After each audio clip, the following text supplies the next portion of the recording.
ജാനകിയുടെ നഷ്ടം, ജാനകി എന്ന ഗായിക മരിക്കുമ്പോൾ ഉണ്ടാകുന്ന നഷ്ടം സംഗീതത്തിൻ്റെ നഷ്ടമാണ്, ചലച്ചിത്ര സംഗീതത്തിൻ്റെ നഷ്ടമാണ്, എന്നെപ്പോലുള്ള അനേകം കലാകാരന്മാരുടെ നഷ്ടമാണ്. എനിക്ക് 1966 മുതൽ 60 വർഷത്തെ ബന്ധം ഞങ്ങളുടേത്. 60 വർഷത്തെ ബന്ധം. ഈ 60 വർഷം ഞങ്ങൾ പരസ്പരം എങ്ങനെയെങ്കിലുമൊക്കെ ബന്ധപ്പെടാതിരുന്നിട്ടില്ല. അപ്പോൾ ഈ 60 വർഷക്കാലത്തെ ബന്ധം നിസ്സാര കാര്യമല്ല. അപ്പോൾ അത് 66 ആദ്യം കാട്ടുമല്ലിക എന്ന എൻ്റെ ആദ്യ ചിത്രം. അന്ന് എനിക്ക് 26 വയസ്സ്, ജാനകിയമ്മയ്ക്ക് 28 വയസ്സ്.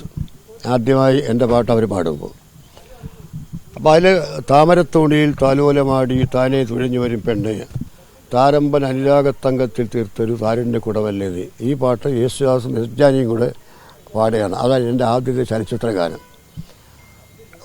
സാന്ദർഭികമായിട്ട് പറയട്ടെ, ഇപ്പോൾ ഈ ജൂൺ 9 എനിക്ക് 60 വർഷം കഴിഞ്ഞ പാട്ടിരംഗ സംഗീതരംഗത്ത് വന്നിട്ട് 60 വർഷം കഴിഞ്ഞു.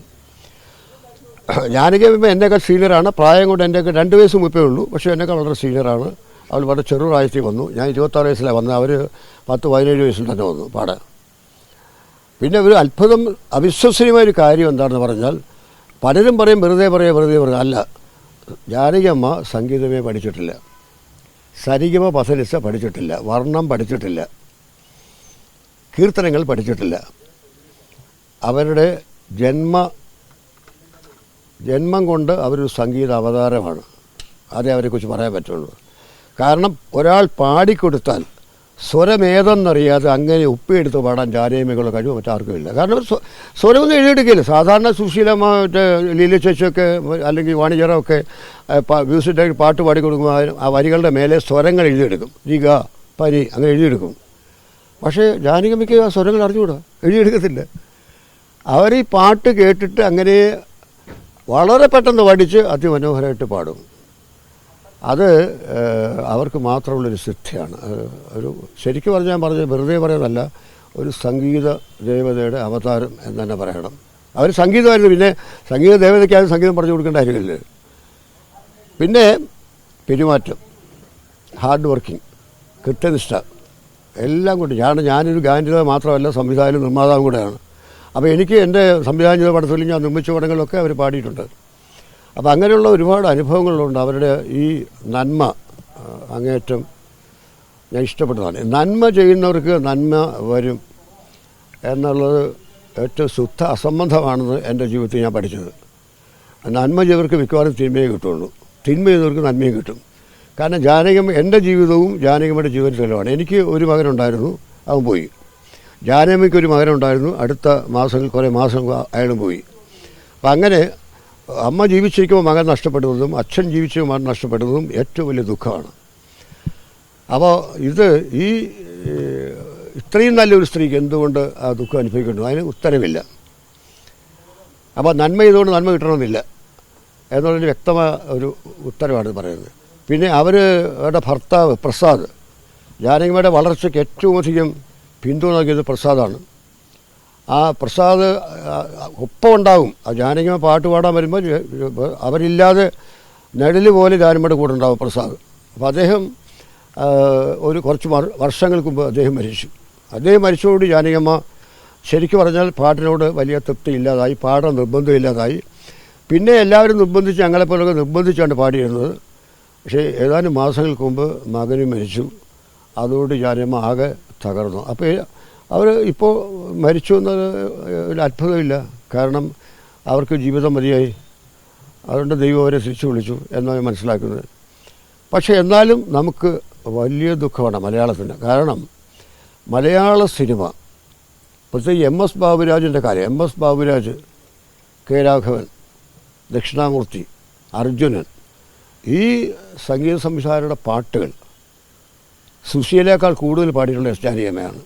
ഇപ്പോൾ ബാബുക്കയുടെ തളിരിട്ട കിനാക്കൾ തൻ താമരവാല വാങ്ങാൻ ഉള്ള സൂപ്പർ ഹിറ്റ് പാട്ട് പാടിയിരിക്കുന്നത് ജാനകിയമ്മയാണ്. എൻ്റെ ആ നിമിഷത്തിൽ നിർവൃതിയിൽ ഞാൻ രാവിലത്തെല്ലാം മാറി പാടിയിരിക്കുന്നത് ജാനകിയമ്മയാണ്. അകലെ അകലെ നീലാകാശം എന്ന എക്കാലത്തെയും വലിയ ഹിറ്റായ യുഗ്മഗാനം ജാനകിയോടൊപ്പം ചേർന്ന് പാടിയിരിക്കുന്നത് ജാനകിയമ്മയാണ്. വളരെ ചെറുപ്പത്തിൽ എഴുതിയ 28 വയസ്സ് എഴുതിയ പാട്ടാണ് ചിരിക്കുമ്പോൾ കൂടെ ചിരിക്കാൻ 1000 പേർ വരും, കരയുമ്പോൾ കൂടെ കരയാൻ നിന്നതിൽ മാത്രം. അത് ജാനകിയമ്മ പാടിയതാണ്.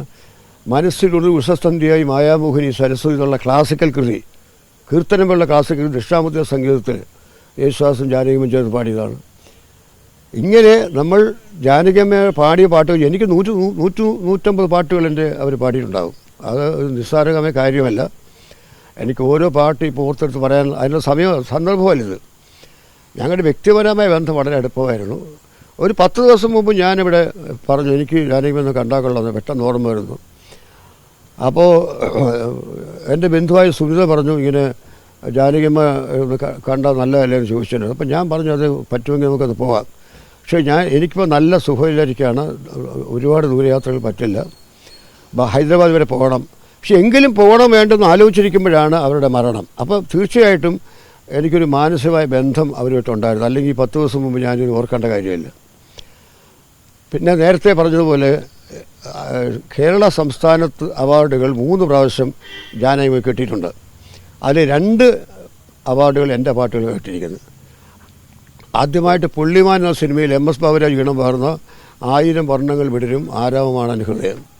രണ്ടാമത് ഞാൻ തന്നെ നിർമ്മിച്ച സംവിധായക ചന്ദ്രകാന്തത്തിലെ ആ നിമിഷത്തിൻ്റെ നിർവൃതിയിൽ ഞാൻ രാവിലത്തെല്ലായി മാറിയെന്ന MS വിശ്വാസ സംഗീതം പറഞ്ഞ കാലം.